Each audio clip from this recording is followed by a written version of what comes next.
요즘 아파트를 지어놓고 분양되지 않은 아파트가 많습니다. 아파트를 지었는데 분양되지 않았다면 얼마나 가슴 아픈 일입니까?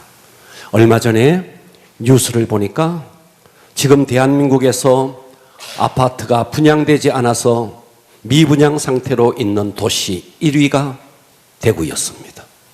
그리고 2위가 경북 지역이었습니다. 아파트를 짓기 시작할 때 꿈이 있어서 그래도 내가 이 아파트를 지어서 얼마만한 이익을 올릴 것이다 그랬는데 분양되지 않으니 그동안의 수고가 얼마나 가슴 아픈 일입니까? 자, 그런데 분양되지 않는 아파트는 그래도 괜찮아요. 왜냐하면 시간이 지나면 손해는 좀 보겠지만 그래도 시간이 지나면 해결돼요. 그런데 더 심각한 게 있습니다. 그게 뭐냐 하면 멀쩡하게 지어놓았는데 그게 어느 날 무너졌어요. 우리는 똑똑히 보았습니다. 백화점이 무너져 내리고 대교가 무너져 내리고 저 광주의 어느 아파트는 짓다가 도중에 무너져 내렸습니다. 자, 그런데 이렇게 무너진 삼풍백화점 제가 가보니까요, 거기에 아크로비스타라는 주상복합 아파트가 아주 세련된 아파트가 멀쩡하게 들어서 있습니다. 성수대교가 무너졌지만 그 위로 온갖 자동차가 왕래하고 있습니다. 광주 화정동에 짓던 아파트 무너져 내렸지만 다시 철거를 완료하고 새롭게 짓기 시작했습니다. 무너진 아파트, 무너진 다리, 무너진 백화점 다 새로워질 수 있습니다. 자, 그런데 만일 하나밖에 없는 내 인생, 그래서 우리는 인생을 일생이라 그러잖아요. 두 번 살 수 없다. 한 번밖에 없다. 그래서 일생이다. 그런데 내가 내 인생을 다 살았는데 마지막 딱 끝 지점에 가서 내가 살아온 인생이 만일 잘못 살았다. 만일 그때 가서 내 인생이 잘못 살았다면 돌이킬 수 없는 것입니다.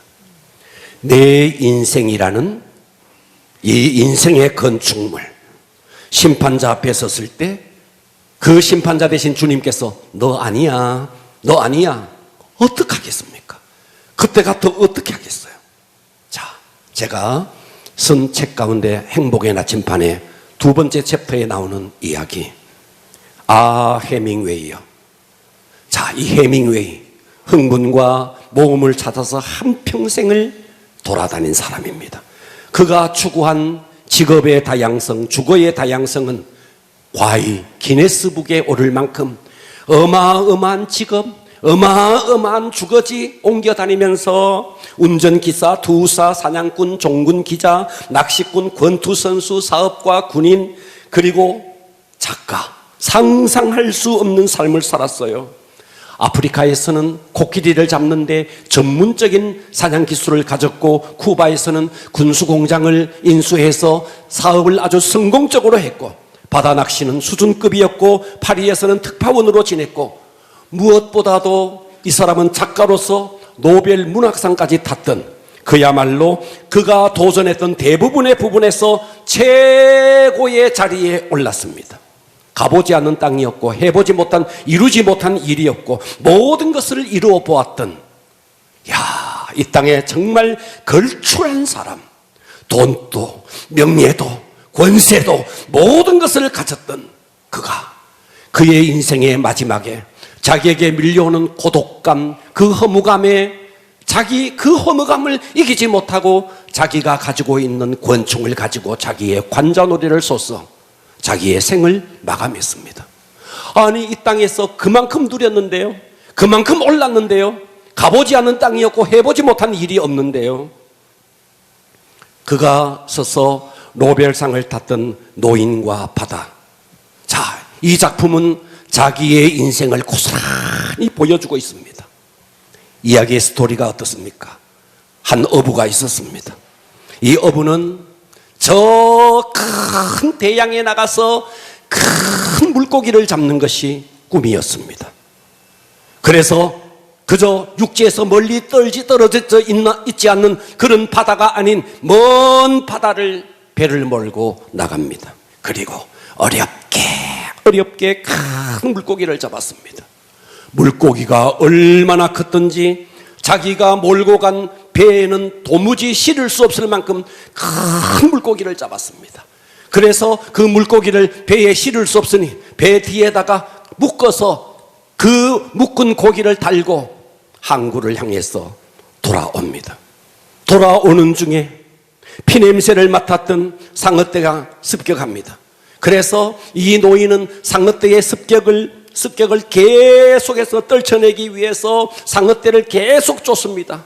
그런데 마침내 항구에 돌아와 보니까 물고기는 온데간데 없고 뒤에 배 말미에 묶여져 있는 것은 그냥 앙상한 물고기의 뼈만 남아있다 하는 것이 노인과 바다의 전체의 스토리입니다.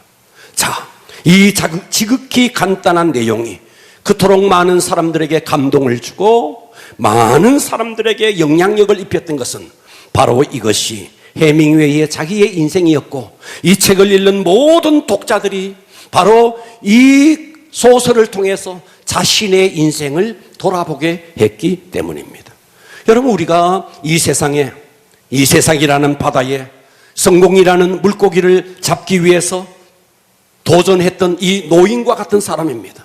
그래서 우리는 어렵게 내 인생의 바다에서 때로는 큰 물고기를 잡을 수 있습니다. 그래서 그 물고기를 잡아서 항구에 도착했더니 앙상한 뼈만 남았다. 이 항구가 뭘 의미할까요? 바로 이 항구는 우리 인생의 마지막 종착지인 죽음의 항구입니다. 여러분, 우리는 언젠가 조만간에 죽음의 항구에 도달하게 될 것입니다. 아멘을 안 하고 계시지만 반드시 그렇게 됩니다. 아멘 합시다. 아멘. 여러분이 아무리 거부해도, 아무리 아니라고 말해도, 죽음이라는 것은 적군의 군화발자국처럼 저벅저벅 내 인생을 향해서 도전해 오고 있습니다. 언젠가 우리 모두가 도착해야 될 죽음의 항구, 그 죽음의 항구에 딱 도착했을 때, 그때 내 뒤에 묶어놓았던, 내가 잡았던 성공이라는 물고기, 물질이라는 물고기, 바로 그것이 앙상한 뼈만 남아있다면 어떻게 하시겠습니까? 여러분은 지금 모두가 여러분의 인생에 집을 짓기 위해서 직장을 다니고 사업을 하고 가정을 이루고 그렇게 인생의 집을 지어가고 있습니다. 이 땅에 모든 물질은 어떠냐 하면 어떤 물질에게는 강하고 어떤 물질에는 약합니다. 자, 예를 들어서 흑벽돌이 있습니다. 흑벽돌. 이 흑벽돌은요, 아무리 열을 가해도 더 단단해집니다. 그러나 이 흑벽돌에 물을 가하면, 물 속에 집어넣으면 조만간에 풀어져 버립니다. 그러나 이런 쇳덩어리는요, 물 속에 집어넣어도 1년이 돼도 끄떡없습니다. 그러나 뜨거운 불을 가하면 조그만 시간이 지나면 이 쇠는 흘러내립니다. 여러분, 우리 인생이라는 것은 받아들여야 될 것이 있고 물리쳐야 될 게 있습니다. 아멘. 그래서 우리의 인생에 받아들여야 될 것은 하나님입니다. 아멘. 우리의 인생에서 물리쳐야 될 것은 우상입니다. 아멘. 우상을 물리쳐야 됩니다. 아멘. 우상을 받아들이면 어떻게 되느냐? 이 쇳덩어리에 불을 가하면 다 녹아져 내려버리듯이 여러분의 인생에 우상을 받아들이면 여러분의 인생은 조만간에 모든 것이 흘러내리게 되어 있습니다. 아멘. 자, 오늘은 제가 솔로몬에 대한 이야기를 한번 살펴볼 텐데, 여러분, 솔로몬은요, 태어나 보니까 왕자였습니다. 여러분은 태어나니까 뭐였어요? 저는 태어나니까 농부의 아들이었습니다. 그런데 태어나 보니까 아버지가 왕이에요. 부국강병한 나라예요. 몰락해가는 나라가 아니에요. 어마어마한 나라의 왕자였어요. 물질도 많았고 권세도 있었고 수많은 종들이 그 앞에 머리를 조아렸어요. 그런 솔로몬. 자, 그런데 이 솔로몬이 어느 순간에 우상을 받아들이기 시작합니다. 그리고 그의 인생이 급격하게 무너지기 시작합니다. 그렇다면 여러분의 인생의 집을 돌아보십시오. 여러분, 우리의 인생은 설계자가 계십니다. 내 인생은 내가 사는 것처럼 보이지만 아니에요. 내 인생의 설계자가 계시니 그 설계자는 바로 하나님이십니다. 아멘. 할렐루야. 아멘. 성경이 그토록 우상 숭배를 배격하는데, 그런데 그 우상이라는 것이 눈에 보이는 불상, 눈에 보이는 저런 천하대장군, 지하대장군, 지하여장군이 아니라는 거예요. 더 이상 그런 것이 우상이 아니라는 거예요. 여러분들 가운데 누가 불상 앞에 가서 절하겠어요? 그 우상은 다름이 아닌 하나님보다 더 사랑하는 게 우상이라고요. 아멘. 하나님보다 더 사랑하는 자식이 우상일 수 있고, 하나님보다 더 사랑하는 물질이 우상일 수 있고, 하나님보다 더 사랑하는 내 자존심이 우상일 수 있다고요. 아멘. 그러니까 이 우상이 내 속에 시퍼렇게 살아있는 순간에 여러분의 인생은 무너지기 시작합니다. 아멘. 할렐루야. 아멘. 자, 오늘 저는 여러분들과 함께 설교 제목 이렇게 정했습니다. 따라서 합니다. 인생 건축가. 인생 건축가. 조금 우리 과격하게 한번 해볼까요? 인생 건축가. 인생 건축가. 여러분은 다 여러분의 인생이라는 집을 짓고 있다고요. 아멘. 아멘. 아멘. 여러분의 인생이라는 집을 짓고 있다고요. 아멘. 다시 한번 아멘. 아멘. 여러분의 인생이라는 집을 짓고 있다고요. 아멘. 여러분이 사업을 하고 돈을 벌고 직장을 다니고 가정을 이룬 이 모든 것은 여러분의 인생이라는 집을 짓고 있는 과정인 거예요. 아멘. 자, 그런데 이런 인생이라는 집을 짓는데 두 종류의 건축가가 있습니다. 첫 번째, 한 종류는 첫째, 하나님 없이 짓는 인생의 집이에요. 하나님이 없어요. 그의 인생의 중심에 하나님이 없어요. 시편 127편 1절, 여호와께서 이 인생의 집을 세우지 아니하시면 세우는 자의 수고가 헛되며. 아멘. 헛된다는 말은요, 겨울에 나가서 입김을 후 불면 입김이 잠시 나갔다가 다 사라져버린 것처럼 하나님께서 여러분의 인생의 집을 세워주지 아니하시면 겨울에 여러분의 입에서 나온 입김처럼 다 사라져버린다는 거예요. 아멘. 세우는 자의 수고가 헛되며 여호와께서 성을, 옛날에는 성을 빼앗고 성을 빼앗기곤 했습니다. 여호와께서 성을 지켜주시지 아니하시면 파수꾼이 아무리 활을 들고 칼을 들고 총을 들고 지킨다 할지라도 파수꾼의 깨어있음이 후 사라져버리는 입김처럼 헛되다는 것입니다. 아멘. 하나님 없이 자기 스스로 인생의 집을 짓는 사람은 어떤 사람이냐? 자기 힘으로, 자기 경험으로, 자기 철학으로, 자기 능력으로, 내 주먹으로 뭔가 한번 해보겠다, 그렇게 해서 인생의 집을 짓는 사람입니다. 자, 오늘 본문 시편 127편의 저자는 솔로몬입니다. 자, 이 솔로몬이 그러면 이 시편 127편을 언제 기록했느냐? 자, 솔로몬의 청년 시절이 있었습니다. 그 솔로몬의 청년 시절 아가서를 썼습니다. 그래서 술람미 여인을 사랑하고 술람미 여인과의 사랑의 이야기를 적은 아가서가 있습니다. 그리고 이 솔로몬의 중년기, 그야말로 지혜가 충만했던 하나님의 지혜를 받아서 이스라엘이라는 나라를 경영할 때 가장 부국강병한 나라를 이루었던 당시 솔로몬의 중년기, 이 중년기에 잠언을 기록했습니다. 잠언을 기록하고 또 오늘의 본문인 시편 127편을 기록했습니다. 그러나 이렇게 시편 127편을 받아들일 때는 오직 그는 하나님을 바라보았고 하나님으로 그의 인생을 짓기 시작했습니다. 그런데 어느 순간 이제 나이가 더 들어가면서 노인이 되어갑니다. 이제 인생의 황혼이 되어들 쯤에 그는 수많은 여인들과 정략결혼, 다른 나라의 왕의 딸인 공주와 결혼을 합니다. 그래서 그 나라의 우상을 받아들이기 시작합니다. 그때부터 솔로몬은 급격히 무너지기 시작했습니다. 할렐루야. 그래서 오늘 이 시편 127편은 그가 몰락하기 전에 나름대로 하나님으로 인생의 집을 지을 때 썼던 시입니다. 솔로몬이 어떤 사람입니까? 막 산 인생이 아니에요. 일확천금을 노리면서 그러면서 카지노에 가서 밤이 맞도록 집어당긴 그런 자가 아니었습니다. 허황된 꿈을 꾸면서 경마장에 가서 도박을 하면서 요행을 바랐던 그런 사람도 아니었습니다. 누구보다가도 성실하게 하나님 앞에서 지혜를 구했던 사람. 그래서 하나님께서 그의 양손에 부귀와 영화를 주었고 인간이 누릴 수 있는 모든 것을 누리게 해 주었던 바로 그때 이 솔로몬은 시편 127편을 기록합니다. 그런데 이 솔로몬이 하나님으로부터 그의 마음이 떠나기 시작합니다.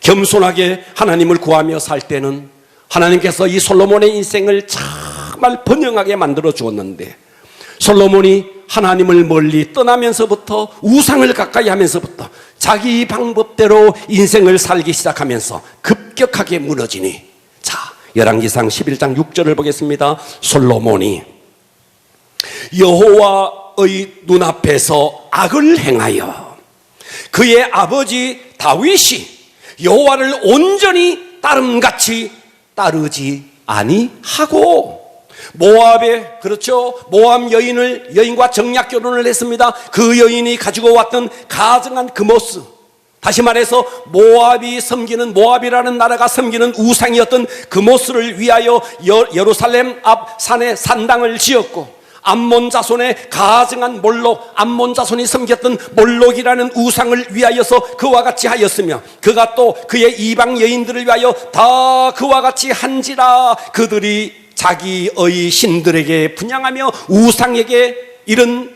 정략 결혼한 그 여인들이 분향하며 제사하였더라. 솔로몬이 마음을 돌려 이스라엘의 하나님 여호와를 떠남으로 여호와께서 그에게 진노하시니라. 보고 계십니까? 아멘.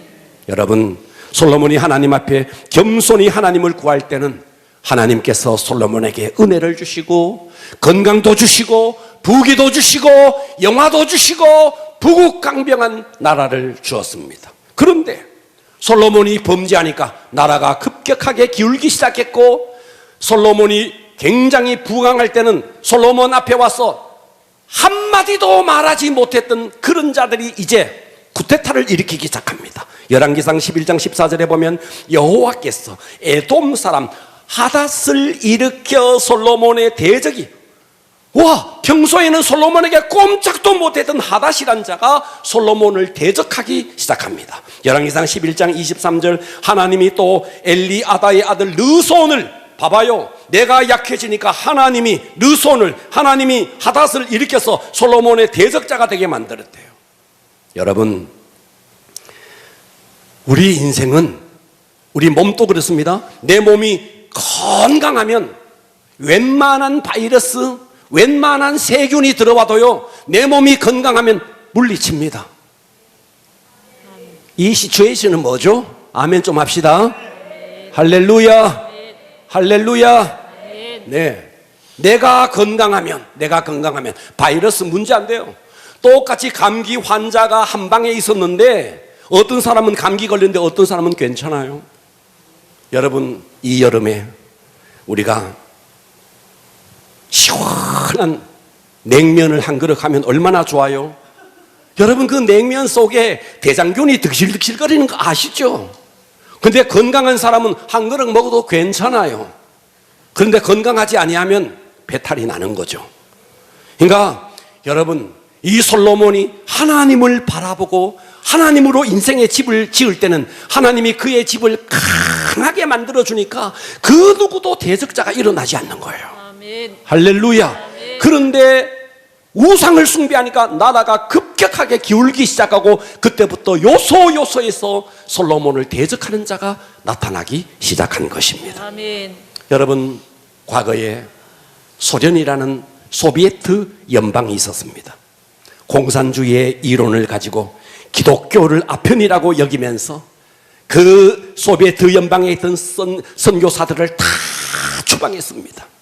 그들은 이 땅에서 모든 사람이 잘 사는 지상낙원을 만들겠다라는 취지를 가지고 공산주의 국가를 세웠습니다. 그를 따라갔던 나라가 중국이고 그를 따라갔던 나라가 북한입니다. 그런데 어떻게 되었죠? 우리는 역사를 통해서 너무너무 잘 알고 있습니다. 소비에트 연방이 완전히 다 해체되었습니다. 그들의 실체가 백일하에 드러났습니다. 공산주의를 따르는 자들이 얼마나 허무하게 무너지는지, 과거의 소비에트 연방에 있었던 그 탄탄이라는 나라들 다 얼마나 후진국인지 몰라요. 우리가 잘 아는 저 북한, 저 소련을 따랐던 저 북한, 정말 말로 형언할 수 없는 가난한 나라입니다. 여러분, 아프가니스탄이 있습니다. 탈레반 정권, 아프가니스탄이 지상낙원을 건설하겠다. 그래서 남자들은 수염을 깎지 마라. 그리고 여자들은 눈만 내어놓고 모든 것을 다 덮어라. 그래서 히잡이라는 게 있습니다. 히잡은 그래도 목과 머리만 덮어요. 그런데 니캅이라는 것은 눈만 내어놓고 다른 건 다 덮는 게 니캅입니다. 근데 아프가니스탄은 히잡이 아닌 여자들로 하여금 니캅을 쓰게 만들었습니다. 그런데 그 나라가 어떻게 됐죠? 다 무너진 겁니다. 탈레반 정권이 무너지니 남자들은 그때 수염을 다 깎기 시작했고 여자들은 쓰고 있던 니캅을 다 벗어 던졌습니다. 여러분, 이 땅의 지상낙원, 인간의 힘으로 지상의 낙원을 이룰 수 있다고요? 어림도 없습니다. 인생의 건축자는 하나님이십니다. 아멘. 할렐루야. 그렇기 때문에 우리는 내 힘으로, 내 능력으로, 내 경험으로 내 인생을 건축해야 되겠다. 여러분, 이 생각을 버리셔야 됩니다. 아멘. 인생의 설계자가 계시니 그 설계자의 도면대로 인생을 살아야 합니다. 아멘. 선줄로 알거든 넘어질까 조심하라. 우리 모두가 정말 내 감정, 내 기분, 내 자존심대로 따르지 마시고 말씀과 성령으로 내 인생의 집을 짓기를 축복합니다. 아멘. 두 번째입니다. 두 번째는 하나님과 함께 짓는 인생의 집입니다. 여러분들이 이런 자가 되기를 바랍니다. 아멘. 하나님과 함께 내 인생의 집을 지으면 어떤 일이 벌어지느냐? 2절 볼까요?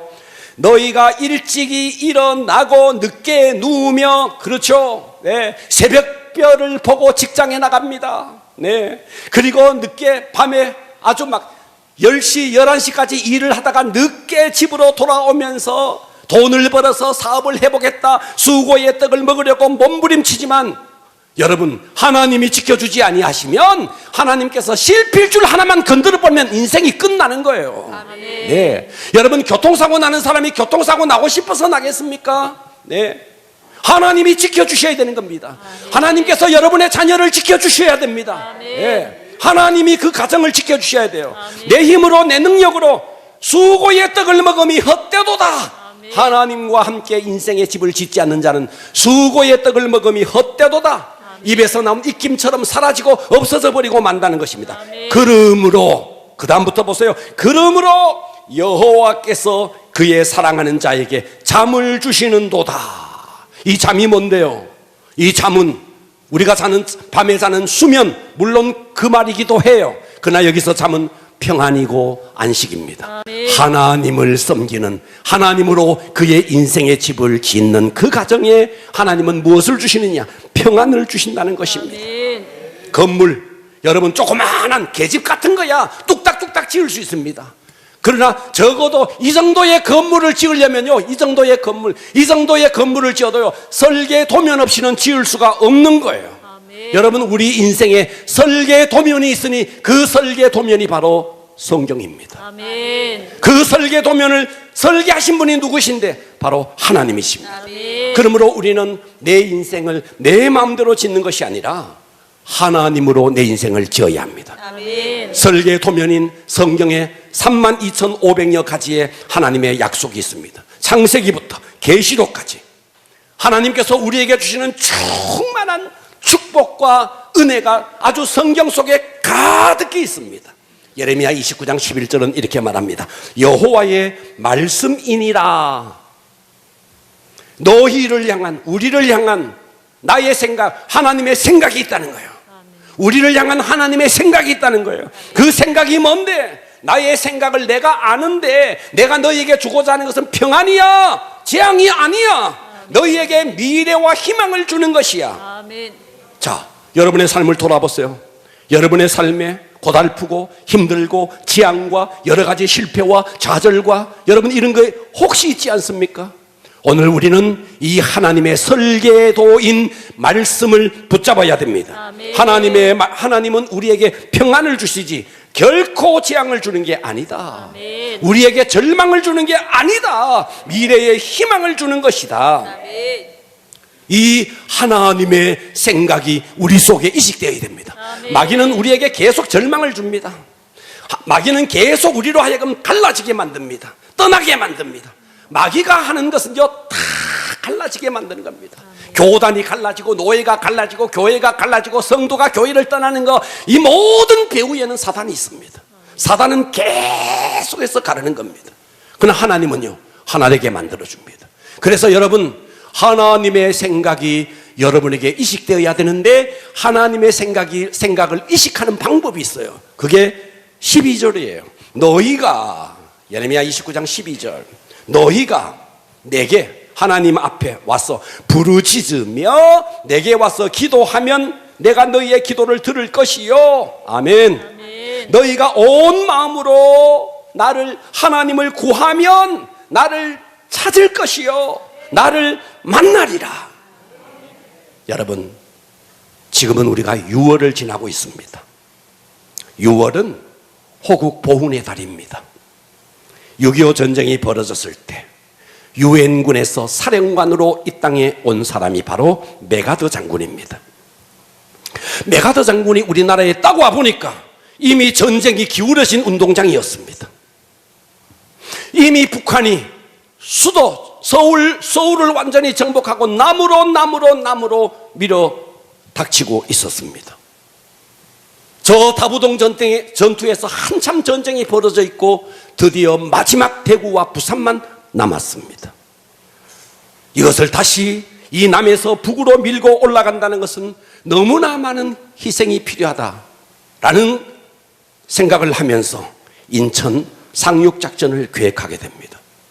지금까지 인천 상륙작전을 계획하면서 지금까지 바다에서 육지로 상륙해서 전쟁에서 이긴 결과가 있는가, 역사를 다 뒤져보니까 500번 가운데 딱 한 번 노르망디 전투만 성공했고 나머지는 다 실패했습니다. 이야, 500분의 1의 승률에 여기다가 주사위를 던질 것인가. 그래서 이 메가더 장군은 500분의 1의 성공 확률에 그 무모한 전쟁을 앞두고 그는 하나님 앞에 무릎 꿇고 기도합니다. 메가더 장군이 기도했던 기도의 내용은 인터넷이나 여러분 어디에 보면 다 떠 있습니다.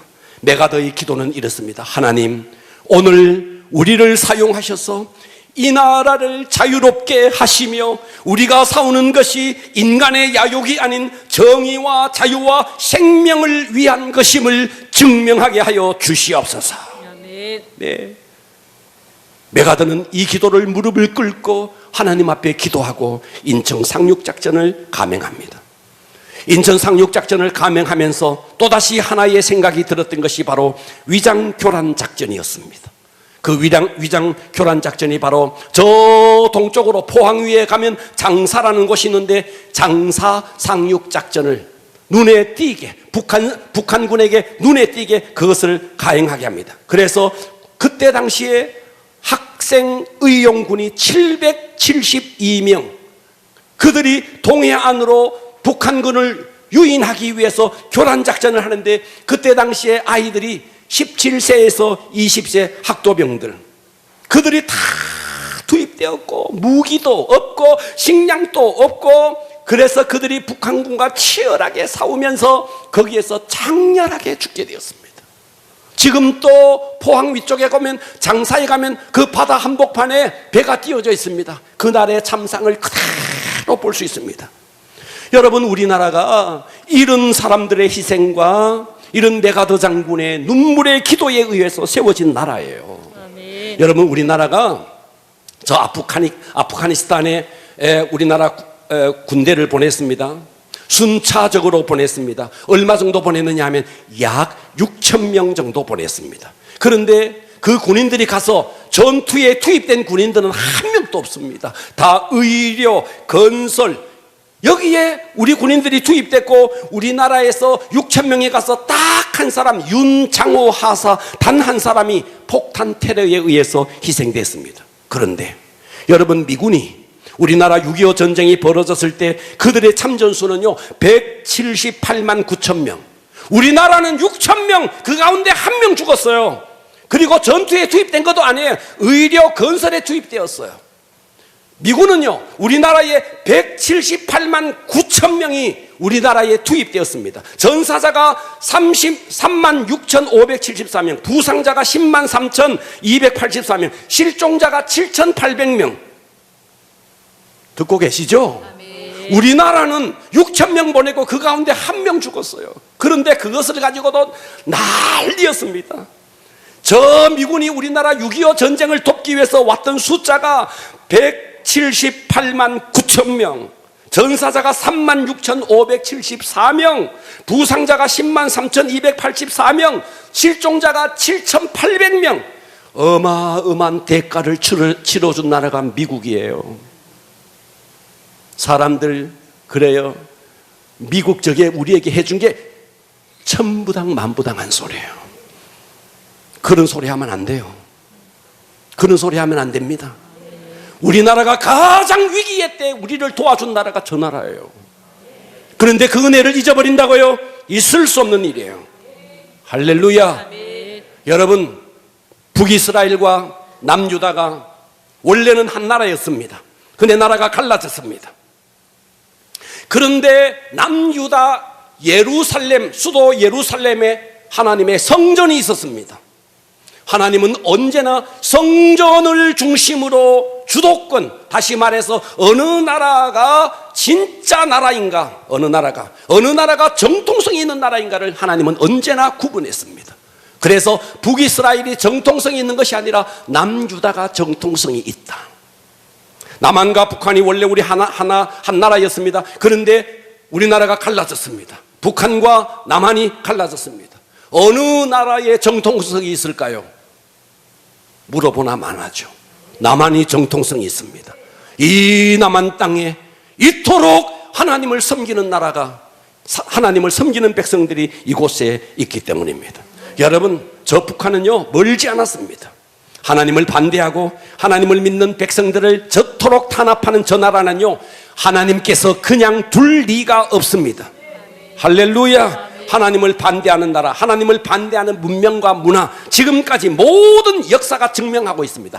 다 무너져 내렸습니다. 그러므로 여러분의 삶이 지금 다소간 힘들고 어려울지라도 우리는 내 인생의 설계 도면을 가지고 계시는 하나님, 그 설계 도면이 성경이니 우리는 내 인생의 집을 하나님으로 인생의 집을 지어야 합니다. 아멘. 그런 자는 반드시 일어날 것입니다. 아멘. 세 번째입니다.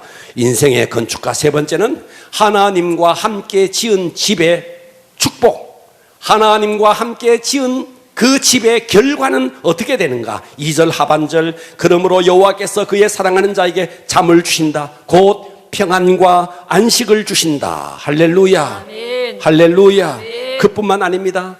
하나님께서 그의 가정에 모든 것을 주십니다. 자, 미국에 플랭크라는 한 부자가 있었습니다. 플랭크.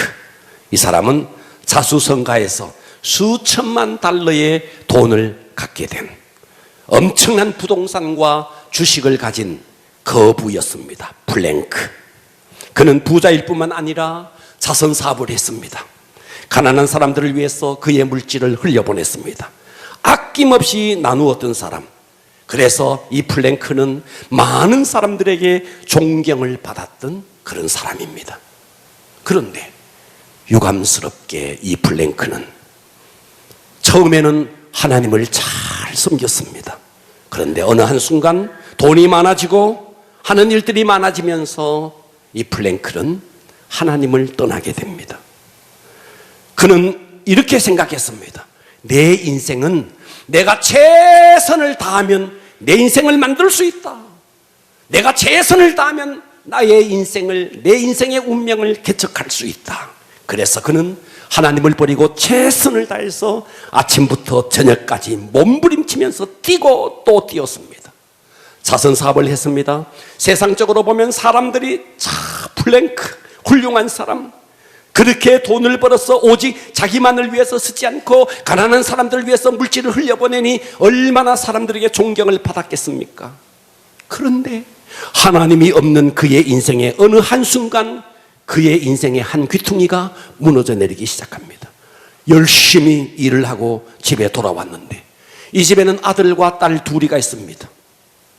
아내와 아들과 딸 4명의 가족이었는데, 열심히 일을 하고 집에 돌아왔는데 하나밖에 없는 아들이 마약범으로 체포되어 수갑을 차고 경찰서로 끌려가고 있습니다. 오래지 않아 또 딸이 하나가 있는데, 이 딸이 교통사고로 반신불구가 되어서 병원에 식물인간으로 누워 있습니다. 돈을 번다고 열심히 뛰어다녔는데 아들은 마약범이 되고 딸은 반신불수가 되어서 병원에 누워 있습니다. 그런데 그 마당에 아내조차도 집을 떠났어. 열심히 일을 하는 사이에 이 아내는 자기의 고독을 이기지 못해서 집을 나가고 말았습니다. 집에 돌아와 보니까 아들도 딸도 아내도 없는 텅 빈 집이었습니다. 그제서야 이 플랭클은 그랬구나. 내가 내 인생의 집을 아무리 몸부림치면서 지으려고 몸부림쳤지만 내게 남는 것은 이것이었구나. 아들도 딸도 아내조차 아무도 없는 텅 빈 집에 주저앉아서 그 옛날 버렸던 하나님을 그 자리에서 찾게 됩니다. 하나님, 내가 하나님을 버리고 내 마음대로 내 인생의 집을 지으려고 몸부림쳤는데 내 가정에 남은 것이 바로 이것입니까? 그때 그는 시편 127편 오늘의 본문입니다. 오늘의 본문을 그때 떠올리면서 읽고 그 자리에서 읽고 또 읽기 시작합니다. 시편 127편 1절, 여호와께서 집을 세우지 아니하시면, 하나님께서 우리의 가정을 세워주시지 아니하시면 내가 아무리 아침 일찍부터 밤늦게까지 내 가정을 세우려고 하지만 세우는 자의 수고가 헛되며 여호와께서 성을 지키지 아니하시면 파수꾼이 아무리 껴있어도 그것이 헛되도다. 너희가 일찍이 일어나고 늦게 누우며 수고의 떡을 먹음이 헛되도다. 그러므로 여호와께서 그의 사랑하는 자에게 잠을 평안을 주시는구나. 보라, 자식은 여호와의 기업이요 태의 열매는 그의 상급이로다. 하나님을 잘 섬기는 자는 자식이 기업이지만 태의 열매는 상급이지만, 그러나 그는 모든 것을 잃어버리고 아들을 잃고 딸을 잃고 아내조차 집을 떠난 그 상태에서 무릎 꿇고 이 성경을 읽고 또 읽으면서 눈물이 범벅이 되어서 하나님 앞에 회개하기 시작합니다. 젊은 자의 자식은 장사의 수중에 화살 같으니, 여러분 어떤지 아십니까? 나이가 들수록 자식이 든든한 거예요. 나이가 들수록 자식이 힘인 거예요. 그래서 젊은 자의 자식은 장사의 수중에 화살 같다는 거예요. 여러분 하나님을 잘 섬기면 여러분의 자식이 여러분에게 든든한 후견자가 되어줄 것입니다. 5절 보십시오. 이것이 그의 화살통에 가득한 자는 복되도다. 어때요? 여러분의 자식이 아주 번성한다는 말이에요. 하나님을 잘 섬기는 자는 자식이 번성한다는 말이에요. 그들이 성문에서 그들의 원수와 판판할 때 수치를 당하지 아니하리로다.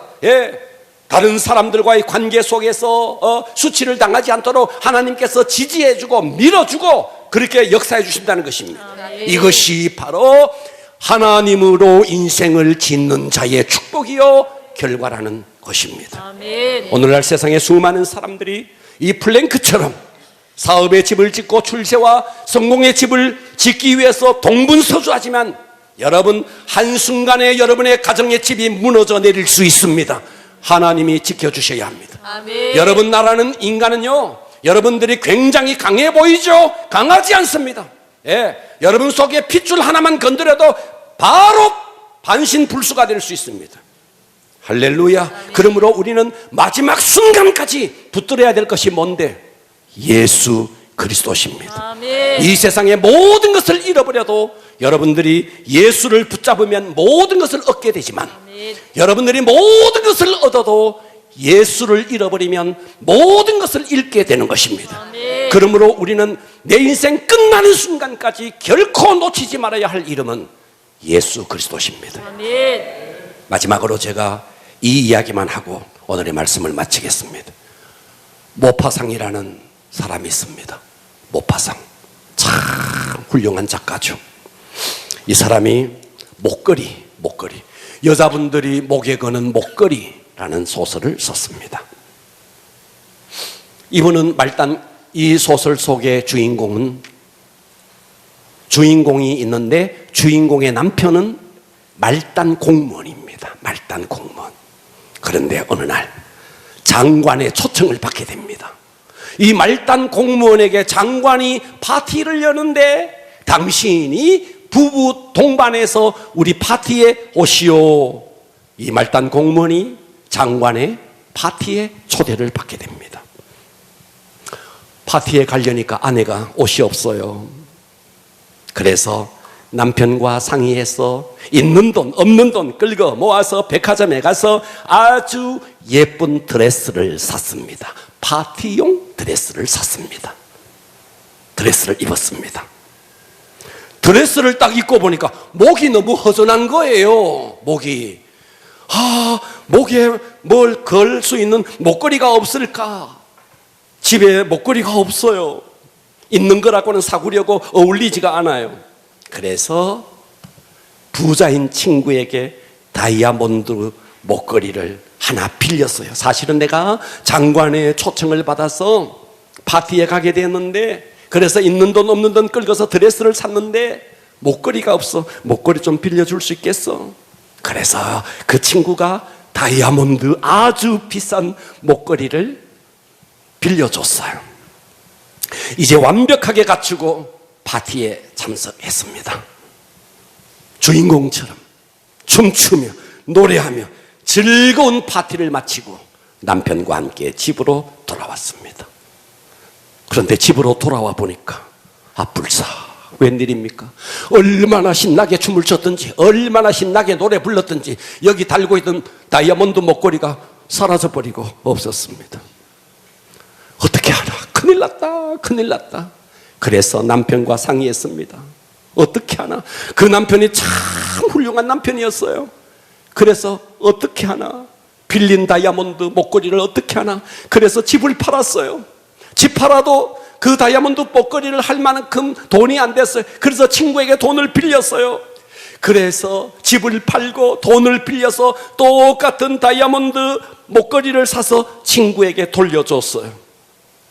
그리고 빌린 돈을 갚기 위해서 이 두 부부는 있는 고생 없는 고생 정말 죽을 힘을 다해서 돈을 벌기 시작했습니다.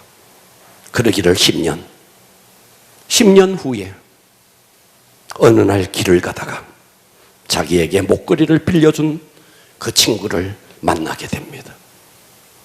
만났더니 10년 만에 이 친구가 폭삭 늙어버린 거예요. 폭삭 10년 동안 돈을 벌기 위해서 몸부림치다 보니까 폭삭 늙어버렸어요. 목걸이를 빌려준 친구가 이렇게 말합니다. 친구야, 너 도대체 무슨 일이 있었니? 너 그 예쁘던 얼굴이 왜 이렇게 됐니? 너무너무 안타까워서. 도대체 너에게 무슨 일이 있었니? 그제서야 그 친구가 말합니다. 친구야, 10년 전 알지? 내가 너의 다이아몬드 목걸이를 빌린 것. 그럼 기억하지. 그런데 말이야, 그 목걸이를 내가 파티에서 잃어버렸어. 그래서 내가 너에게 말도 못하고 빌린 목걸이와 똑같은 목걸이를 사느라 집도 팔고 돈도 빌려서, 그래서 다이아몬드 목걸이를 사서 너에게 돌려준 거야. 그리고 그 돈을 갚는다고 10년의 세월이 흘렀어. 그 친구가 깜짝 놀라는 거예요. 친구야, 그때 빌려준 거 그거 가짜야, 가짜. 듣고 계십니까? 가짜야, 가짜. 그거 사구려였어. 진짜가 아니야. 여러분, 10년 동안 고생하며 늙어버린 그 얼굴을 어디서 보상받습니까? 여러분, 여러분의 인생의 집, 헛되게 인생의 집을 짓다가 마지막 순간 우리의 모든 인생을 심판하는 그분 앞에 너 잘못 살았어! 그때 가서 어떻게 하시겠어요? 이미 다 살아버렸는데 그때 가서 어떻게 하시겠습니까? 세월이 속히 지나갑니다. 우리 모두는 언젠가 우리 인생의 마지막 항구인 죽음에 도착할 것입니다. 서두에 말씀드린 해밍웨이, 모든 것을 이루었습니다. 가보지 않은 땅이 없고 이루지 못할 일이 없었습니다. 모든 것을 가져보았고 모든 것을 누려보았지만 그는 밀려오는 고독, 밀려오는 허무감에 권총으로 스스로 자결하고 맙니다. 그러니 그의 영혼이 얼마나 불쌍합니까? 여러분, 오늘 우리는 이쯤에서 내 인생의 집을 내 스스로가 짓는 것이 아니라 내 인생의 집을, 내 인생의 설계도면을 갖고 계시는 예수 그리스도, 그분으로 여러분의 인생의 집을 짓기를 축복합니다. 아멘. 다 같이 일어나겠습니다.